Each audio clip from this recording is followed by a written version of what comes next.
All right, thank you, Brian. All right, our next speaker is Dana Telem, who's an associate professor of surgery at the University of Michigan, where she's also the director of the Michigan Comprehensive Hernia Program. Dana holds many key leadership roles in SAGES, and most recently she was tasked by our president, Dan Jones, to organize and start the We Are SAGES committee, which really is a committee meant to identify issues around diversity and also address any diversity and improve the culture of diversity in our organization. So she's the perfect person to speak about this next topic. Put it for a little shorter, people. Thank you so much. I'm really humbled and honored to be here today, and really just feeling a ton of gratitude, mainly towards Dan Jones, for bringing up this initiative, giving this opportunity, and making this a priority for the organization. We had a really interesting discussion at the board meeting yesterday. Not all of that will spill over here today, but I wanted to talk about unconscious bias, which I think we hear a lot about, and then talk a little bit about the initiatives at SAGES and what we're doing about it. This is my disclosure. I don't think it will influence anything that I'm talking about today. This might make you feel uncomfortable, and that's okay. That's why we're here. Discomfort is good. It's change. It's growth. So just bear with me, and if it feels, a little bit weird, it's all right. We'll all get through it together. My other disclosures are that I'm a woman. I'm a MIS and bariatric surgeon. I'm a wife. I'm a mother. I'm a daughter of immigrants. I hold integrity as my highest value that I kind of work with people on, and all those things color the lens that I see the world, and all of those things bias me, maybe in good ways and maybe in bad, but I felt that that's something I have to disclose up front. So some of you might have seen this. Has anybody seen this before, The Surgeon's Dilemma? I hope everybody's seen it in this room. And essentially, a father and son are involved in a horrific car crash. A man died on the scene. When the child arrived at the hospital and was rushed into the operating room, the surgeon pulled away and said, "I can't operate on this boy. He's my son. Who can this be?" I hope everybody knows this, right? The surgeon is the boy's mother. Did you get it right away? If you didn't, you don't have to raise your hand. It's all right. And how long did it take you? And the reason I selected this scenario, despite it being looked at over and over and over again, are for two reasons. One, I think it's really interesting that the national example for implicit bias involves a surgeon, right? I mean, this isn't just for medicine. This is for the exercise they use in business school and across the world. And two, I want to be humble and tell you, I didn't get this. When I read this riddle the first time, I was all primed. I was doing my diversity talk. I'm talking about unconscious bias. I was primed. I was ready. And I read that stem. And I said, of course, it's 2017. It's a gay couple. It's his father. Truth. That is the truth. And I realized I'm biased against myself, so working on that. And that leads me to my point, which we are all unconscious and we are all a bit biased. And that's okay as long as we recognize it and we don't let it influence our decisions. So why are we here today? So I think we're here today for step one. I think we need awareness, mindfulness about bias. And we need behavior change that comes from that. And then increasing collaboration, inclusiveness, and satisfaction. And this is all along a continuum. But step one, if you leave with nothing else today, is just awareness, mindfulness, because that's what's going to push us forward. And we think about why this happened, and please forgive the gender schema. They didn't have Java person. It was really just centered around man. Not sure why. When we talk about why this is, we have to think about what our roots are and where we started. Early persons, we didn't really worry about the complex day-to-day tasks, right? We had to eat, we had to find shelter, and we had to run from danger. And over time, our brains have evolved, but they still are primitive in that that's the roots that we started in. And so when you think about early person or the early, Neanderthals, the people, if you saw this, you don't have time to wonder, is this a nice alligator? Is he eating? Is he hungry? Is he not hungry? Is he going to eat me? Is he full? You don't have time. You see this and you run, right? You have to be ready. You have to run. This isn't a time where you want to use kind of all that mindfulness, and that's how we developed, because we receive 11 million bits of information every moment, and we can really only consciously process about 40 bits of it, which means that the majority of our thought is unconscious, right? When you came here today, did you think about all the steps that it took you to get out of bed? I lifted my hand, I brought the toothbrush to my mouth, I brushed my teeth. Can you imagine what your life would be like if you had to worry about every little thing and things weren't automated? It would be taxing, it would be exhausting. You would have no brain space left to do anything else in your day or in your life. Definitely not involved, definitely not do the amazing initiatives we're all hearing about today at SAGES. So we're wired to see patterns. And these patterns are shaped by who we are, our past experiences, our exposures, who I am, how I grew up, how I interacted with my family, who my circle of friends are.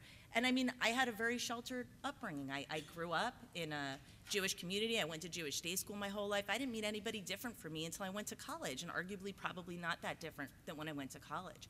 And all those things shape the way that you see the world. And when we take shortcuts and we make instant decisions or instant feelings or gut feelings, those shortcuts can lead to misinterpretations because we recognize people by their gender, social, and other characteristics, and we judge them instantaneously. Are they like us or not like us? And your brain is doing that subconsciously. You're not even aware. But you ever get that feeling when you meet someone you know you like them, and then somebody else you meet and you're like, oh, I don't like this person, but you don't have any reason behind it. That's your brain doing all sorts of things that you're unaware of. And what happens when you think that way and you're not mindful is that you very quickly put people into groups, right? They belong or they don't belong. They're in or they're out. And that's a very binary way of thinking of things, and it's not a way that we want to think if we want to have a culture of diversity and cognitive diversity, which is what we were talking about. And even when we're mindful, there are still triggers that can make this primitive kind of behavior come out. Some of them have to do with language, associating certain jobs with a certain type of person. I think we'll all agree that there are certain jobs that are gendered. People tend to perceive a police person or a surgeon maybe as more male, nurse as more female, and that's just the evolution of our culture and society. When we're in large groups of people where we have to make instantaneous decisions and are trying to figure out, are we safe or unsafe, these primitive behaviors come out. When information is lacking and we don't have a sense of clarity, our brains jump to fill in that information. And that information might be wrong. And you might misjudge somebody, or you might think something about that person that's not true because your brain is struggling just to fill the gap because you're always worrying, safe, not safe, safe, not safe. And heightened emotional state. Anybody tired at work? Work real long hours? Nobody's raising their hand? I guess just me? Okay, thank you, Brian. I appreciate it. 2 hands. I mean, when we're tired and we're stressed and we have a lot going on, our brains don't really function in the same way. Sometimes we're not as mindful, right? Behavioral issues, all the issues we have, they never happen when things are calm. It's always in a stress situation. And so that's when it's even most important to be mindful. And so who cares? Why does it matter whether or not we're mindful? And I'm going to give you a couple examples because these things cloud our judgment. And not only do they cloud our judgment, they impact our hiring, our advancement, everything that we do. So take, for example, this concept of a good manager, and we talked about gendered words and different types of things that can influence. And when they look at what makes a good manager, description of good manager, most of the words have a male connotation or more associated with males. So you can understand how, if that's what's in your head and it's associated with males, how that might make it a little bit more likely for a male than a female to get a job, even if they're equal. What about opportunity?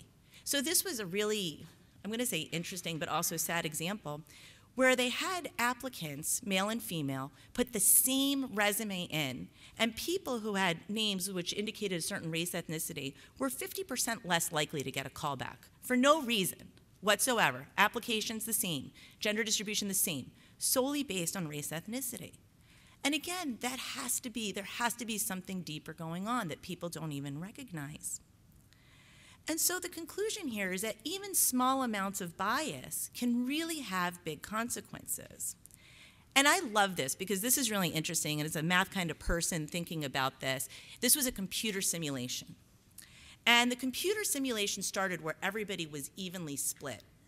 And then it gave men a 1% advantage. And then the simulation ran and it ran and it ran. And after 20 simulations, look what happened. Does that distribution look like anything you guys see today? Right? 1% advantage. That's it. That's all it takes. And why this is important is because diversity is a competitive advantage. And whenever I talk about diversity, I want to talk about it in two ways. One, when I say diversity, I'm not just talking about gender, race, ethnicity. I think that's low-level diversity. We can populate a room full of different people. I'm talking about that cognitive diversity that different people bring to make things better and to solve complex tasks. And the second thing I talk about diversity is it's not a zero-sum game. Just because one person succeeds doesn't take away from anybody else. And diversity grows people together. And so diverse teams, when we go to solve complex problems, outperform time and time again.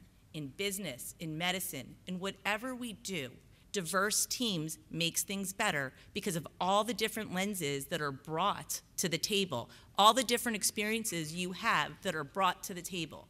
And those different experiences help us take an idea from here up until here. So now that we understand it, I hope, the question is, what can we do to fix it? And so let's talk about a couple different strategies. The first strategy is strict definitions, clarity.